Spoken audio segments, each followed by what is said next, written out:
Bonjour, bien bonsoir, bivanye n'amasaha uza kurako iyi video, karibu kandi amazina yanje ni Claria, hama nkakunda gukora ama video kubijanye n'abantu bifuza kwiga mu Budagi, hama yamaze igihe ntapostinga parce que nariko ndiyumvira direction noha iyi chaîne ya YouTube, kuko tumaze iminsi tuvuga kubijanye no kwiga mu Budagi, ama requirements, ama scholarship, ibintu nk'ivyo, kandi nibaza ko nakozeko ama video menshi atandukanye kandi ahagije. Donc sinoguma nisubiramwo nsigura ivyo namaze gusigura. Bref, rero navuga nti why not ntoza ndapartaja mes experiences, ivyo nkora hambavu yo kwiga bishobora kumfasha muri carrière yanje. Narirya ko hariyo video nigeze kubasigura yuko bihambaye cane kurondera ama certificat canke ubumenyi hambavu hana hariya utibanze gusa kuvyo wiga mw'ishure, kugira ngo CV yawe ise neza ubwico ugiye kuri CV yawe, n'ibindi bintu bitandukanye.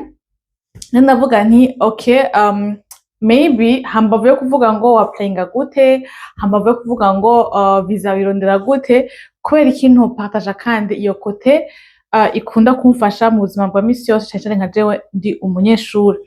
Rero uyu munsi ndabazaniye platform nkunda gukorerako amacours, kandi iyo platform iri gratuit, amacours atanga certificat ziri reconnu, kandi amacours akaba aba organisé canke aba créé par des associations nanyene ziri connues, ku buryo iyo certificat ushobora kuyongereza ku macours wiga ikagira imiryango ikugururiye. Bref, uyu munsi rero nashimye gupartaja namwe iyo platform yitwa Atingi. Ndabwandika ngaho yitwa Atingi. Mfise experience yayo kuko maze gukorako ama certificat atatu. Imwe cane muri leta yazo, ariko antuka zaramfashije ubwanje, atari juste kuvuga ngo zifashe no muri carrière, ahubwo zifashe no ku bumenyi jewe ubwanje. Hariyo nka sujet wifuza kumenya, ariko uvuga uti si ngombwa uje kuyiga muri université canke uyirihira amafaranga canke wotoke. Iyi ni sujet inyenteresa cane, nkaba nifuza kumenya vyinshi kubivyerekeye, hama à la fin nkaronka aga certificat.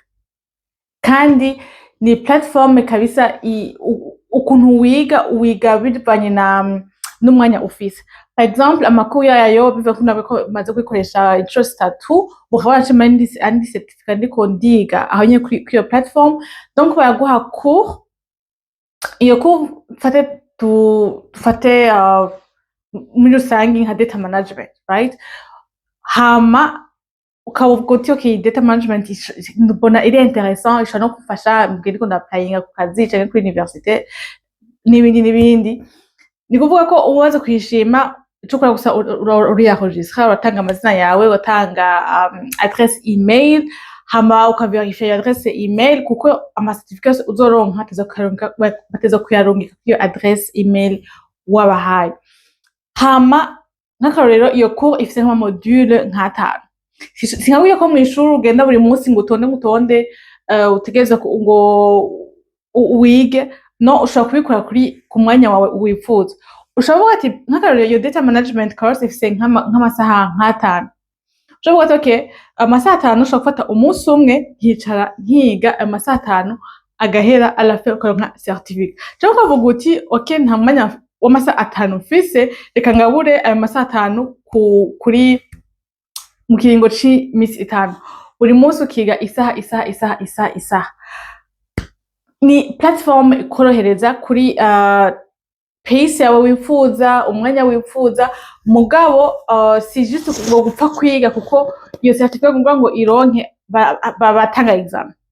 Tanga examen ukiga, hama tuza kuronka plus de 80%, ariko ikunaniye ntibisobanura yuko ngo biheze birangiye, kuko nawe yuko platform iri gratuit, ushobora gusubiramo cours cyangwa ugasubiramo ibibazo vyakunaniye, comme ça à la fin ugashobora kuronka iyo certificat yawe. Ikindi naco nkunda nuko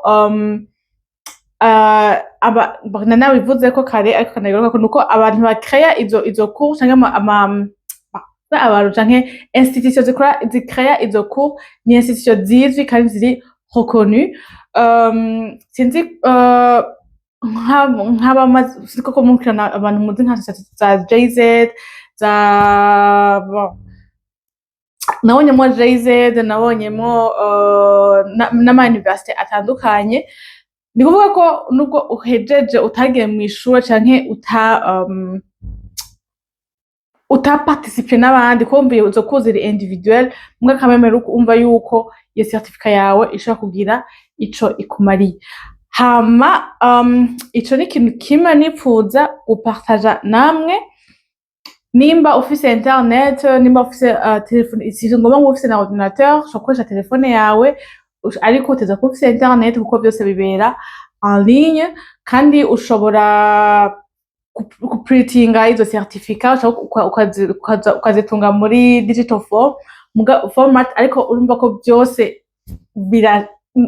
jewe do mon côté ndumva ko ari ikintu umuntu ashobora guprofita vu que il est gratuit kandi vu que ushobora kwikoresha bivaye n'umwanya wowe ufise, kandi à la fin ukaronka certificat iri reconnu ushobora gukoresha pour ton projet futur cyangwa pour ton projet kuri futur byose carrière byose hamwe.